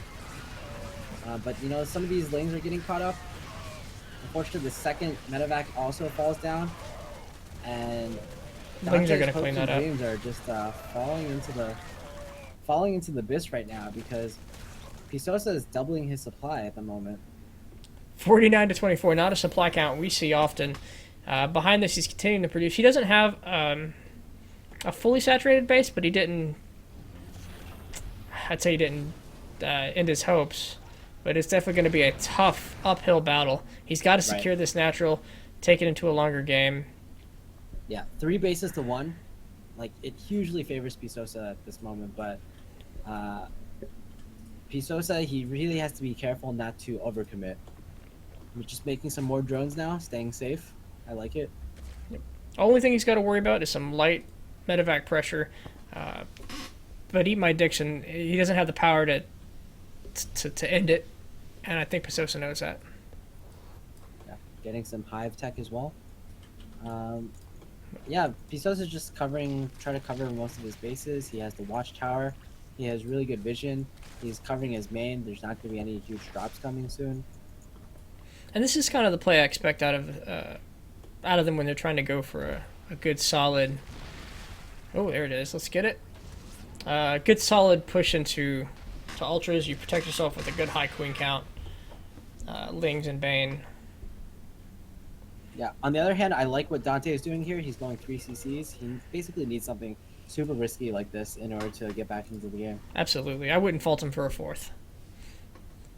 Hiding it somewhere up there in the gold or on his 6th. Yeah, hiding a CC wouldn't be bad either in this position. Fly it over to the island. Yeah. I wonder what his besides this 3CC build, I wonder what his long-term plan is. Is he gonna try to build up an army to do an all-in push off of 3 bases? Is he planning to out multitask his opponent in the mid game and run from there? Or is he gonna draw it out into the late game to try to force as many mistakes as possible from Pisosa? Well, what do you do in this situation? I'd probably just draw it out into I'm really confident in my late game in TVZ, so I'd probably just draw it out as much as possible. But in my diction, he has a slightly different style of play. In his late game, from what we've seen, is more of a multitasker late game. And I feel like he'd be the type of player to try to multitask in the mid game, just all in multitask, for example, and not give any regard to the late game. And I think he's doing a good job of that with his tank. He's continuing to get his bases up, and he's got one tank in the middle, keeping his opponent kind of pressured around the edges. Yeah, he's forcing units out of Pisosa, units that he really doesn't need at this point. It's a good thing. No upgrades yet. So actually, the tank drops got super uncommon after the queen buff because the queens can just like shoot down the medevac so easily. Yep. And but what two things I would like to see from Pisosa. One is slightly better creep spread, slightly more queens, and the other is one way to counter this tank drop is you load an overlord with like 2 queens and you just follow the medevac around. Really? That's a lot of. I guess feels like a lot of commitment for a tank, but when it's being that bothersome, I Well, get it's technically it's only like 25, right?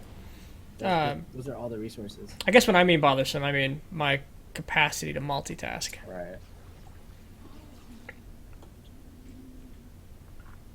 And oops, I just rewinded the replay. I'm getting back to it. What time are you on right now? 906, 907, 908, Yeah. All right. 11, 12. All right, we got some Lings coming here to try to pick off this drop. Good number of Bailey counts roaches. He's going to have to pick off and make a decision as the roaches move across. Looks like for the kill. Is he going to turn around? So the one difference between this game and a lot of the other games is that Eat My Diction is making tanks, and that's so huge. Tanks are exactly what you need in this position. And Pisosa, you know what? He just threw away a lot of Lings for not much damage. Absolutely. He did get that tank. One tank versus two is critical with this low number of roaches. He's got to pull the SCVs. Oh, second tank is saved. And another tank comes out. If he walls up, lifts his natural, I think he can survive this pretty handedly. Meanwhile, there's a drop at the third. Let's see how this does. Lings are going to push that away at least. He's got to get that tank out of there. He absolutely needs that. There they go. Now, he's going to survive with this wall, but he's taking so much damage. That was a lot of SCVs. You can't make them nearly as fast as a Zerg can. It's burning, so he's got to get down there to protect it. The rally point's still screwing up several of these SCVs. The tanks are going to get their damage, and those roaches aren't going to get away. I do like the transformation. He's continuing to push on the other side with these 3 medevacs. Drop, pull, drop, pull. I do like how he's pulling them from both sides. Absolutely. Yeah. Eat My Diction just, unfortunately, he can't get this command center down. He has to slowly drop down. Oh, there it is. It actually falls down. Fortunately, Eat My Diction has another command center, but he would really have liked to be on 3 bases at this point. Really needs to... That 4th we were talking about would have been handy. Yeah, it could have been his 3rd. We do have a 4th down for Zerg. Putting down more gases, chasing these medevacs away. I'm actually surprised at the army count. Looks like Eat My Diction was doing enough damage at home that I'm surprised our Zerg isn't near max. Oh. Right. At the same time, though, if you look at the worker count, it's 51. Right now, 47, 46. Because a lot of stack defense has just been made to 25. So still all pretty much doubling the number of workers. Sure. And I wouldn't tap out either if I was Dante. This is it. This is his CSL hopes and dreams. Yeah. The big not even the worker count, the biggest thing that Pisosa is winning over is tech. Eat My Diction, he has no stim, he has no upgrades against what is about to be 2-2 on both the melee and Are we still on one of each production facility? His main is almost entirely mined out. He's back to 1 base. Huh. Yeah. And he's also double muling the 1 mineral patch he has left, which is pretty hilarious. This medevac needs to be repaired. That's going to give me a heart attack. 30 health. A good placement as he constructs his 3rd, clears out the Overlord. It's funny that he's constructing his 3rd when he just might as well float his command center over. And again, I have to remind you guys, still no stim in sight. He doesn't even he doesn't even have a tech lab anywhere near his barracks. We're on, yeah, showing 0-0. 2-2 is about to finish for Z. The Hive, the Spire, Spore Crawler, Spine Crawler's going down to make sure this drop harass is very limited. We are seeing a pickup of all the tanks, and that medevac is still on 30 health. He might have more medevacs and tanks than he has Marines. I don't know, Kev. Oh, there they are. Okay. He had 8 across the map. So I guess what his plan right now is to make so many Bedanks that he just drops them all, and the Zerg army just melts there. Unfortunately, he might. Oh, don't get that. Ouch. there goes one tank. It wasn't even the low health medevac. Unfortunately, 4 Tekavax or Medanks isn't enough, and he's actually forgotten about a tank. Unfortunately, Bye, friend. Yep. We'll miss you. Still, the theme of this game is the Zerg has been doubling the Terran and everything: supply, worker count, army. 44 Lings just produced. There we go. Just go back and get him. And now your Marines have... Alright, so looking at the 4th, he's got a 5th down. He's doing everything he needs to do the macro. Ultra's Cavern on the way. Do you know the most amazing thing about this game? That one starport, it doesn't have a reactor on it, but it's produced these 8 medevacs on the map. Plus, I think 2 have died, so that one starport has produced 10 medevacs throughout the game. And I'll tell you one of my problems, and he still doesn't have, he has 2 tech labs, no stim or combat shields. One of my problems is I put all of my production facilities when I'm a Terran on the same hotkey. So what that does is I have to tab through. So I hit my production facilities, I make a bunch of Marines, I make a couple tanks, and by the time I get to the medevacs, I just don't have any minerals left. But, Yeah. So the way I try to fix that is I put my barracks on one hotkey and my factory and starport on another, and I start with the barracks and I start with the factory and starport. I make the key important units, and then I use the rest of my money to make Marines. that's fair. Oh, it looks like we're getting some Ling run buys over here in the 3rd in the natural. A lot of Marines going down to these 2 melee upgraded Lings. In fact, all the SCVs, not quite all of them, most of the SCVs will go down. Yep. And Ultralists are coming, Pisos is just playing the super steady. He's got 333. Are these cracklings yet? I can't find the... Not cracklings yet. And Yeah, at this point, I think if Pisosa just stopped mining and didn't attack for the next 3 minutes, Eat My Diction would still be behind. To catch up to that much supply is just insane. I would love to see, and it's going to be, hey, here's Ultras, take a look at what I have, and he's just going to press the GG button. Yep. Alright. It's gonna be hilarious. There's Roaches checking all sections of the map. He's got an Overlord checking one of the islands. He's thought about it. The Overlord's actually stuck. He wanted to check the second base, but it's stuck there in the first island base. Making sure he's... Another thing that could be throwing Pisosa off guard is he sees Eat My Diction has so many bases that he might think that he has a corresponding army that is typical of a 4-base Terran, when that is certainly not the case at this point. I make that mistake quite often too. I think if I see 4 bases from the Terran, I see this many siege tanks in the fog of war. I'm like, oh my god, he has a maxed army right now. What's hiding? Yeah. Oh, there's a planetary. Good call.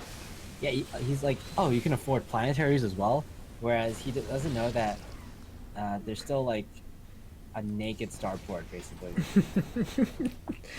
I do like we have our barracks production up. He was missing that core unit. Doing a really good job of keeping the tanks he has alive. But I guess Pisosa's just waiting for this adrenal glands to finish.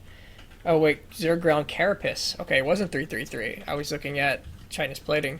These aren't fully upgraded Ultras. Not that a 4-3 Ultra is anything to sneeze at. Yeah, is Pisosa just trying to embarrass him at this point? I mean, he's getting Brood Lords. Blajois in chat saying 1-base builds that don't end with Reapers don't really work. That's true. I don't know. I could see a good Liberator tank push. No, they really don't work against Zerg. Right. Zerg just the problem is Queens. Mostly. Okay. Queens are just so strong defensively.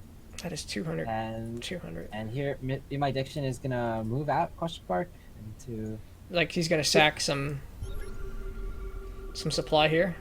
Use it to scout. Yeah. Taking a 1, 2, 3, 4, 5, 6 base.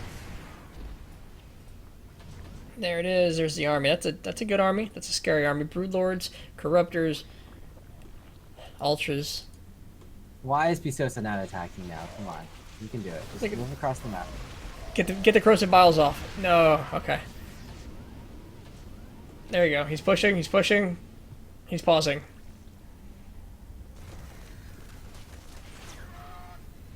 So how about that? How about that patch? Yep, pretty good patch. I've been playing Nova. Fun one to play. Yep, pretty fun character to play. Been observing some StarCraft games, but not in StarCraft because of the new patch. Sure. Not so fun. What is fun though is this game might actually be about to end soon. Yep, there's a Broodlords. They're gonna take out that planetary. That's not even a question.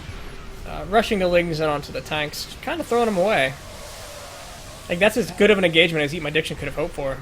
Oh, definitely. This is like he pretty much didn't lose any supply. He killed like 20 Banelings, but fortunately, Broodlords versus no Vikings. Oh, you know what? One Viking is making. It's Hero Viking. Yeah, Hero Viking is making out of that Starport. All right, these are 5-3. They did get their +1. He's just gonna siege it. Yep. And Pisos is actually retreating with his ultras against 3 Marines. Scaredy ultras. Marine's a good unit. Did you know they have stim? Well, now they have stim. They didn't have stim for the first 15 minutes of this game. All right, let's take it like 9 medevacs. That's a medevac for every 2 Marines.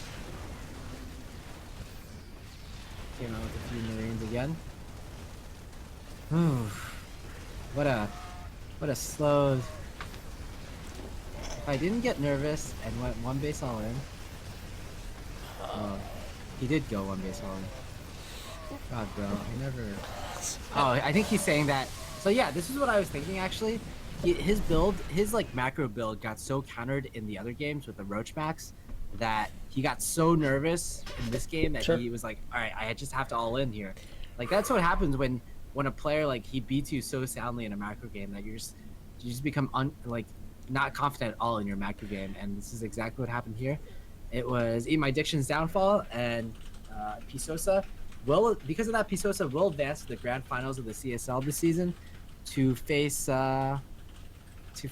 Sam. Yeah, looking forward to those games. They will be on Sunday, 11 a.m. Pacific, this channel. Just got to get me a co-host, and we're gonna rock these things. Monk, thanks for helping me out here, man. Real solid clutch. I think we all learned a lot about the Zerg and Terran today. Yep. Pretty interesting games. I really liked how both the series went. You can kind of tell like the psychology behind both the players, what both players were thinking. You could, from those games, you could see both players' strengths. Both players obviously had things to work on. Sure. They're still diamond, of course, but like they're definitely like very solid diamond players. Absolutely. You don't make it this far in a tournament like this without being solid and at least at that level. Hey, everybody in the chat, thanks for hanging out. I do appreciate it. Thank you again, TB Ham, for handing over these replays and letting us cast these. It's been a lot of fun. So without further else to say, good night, have fun, go play some StarCraft.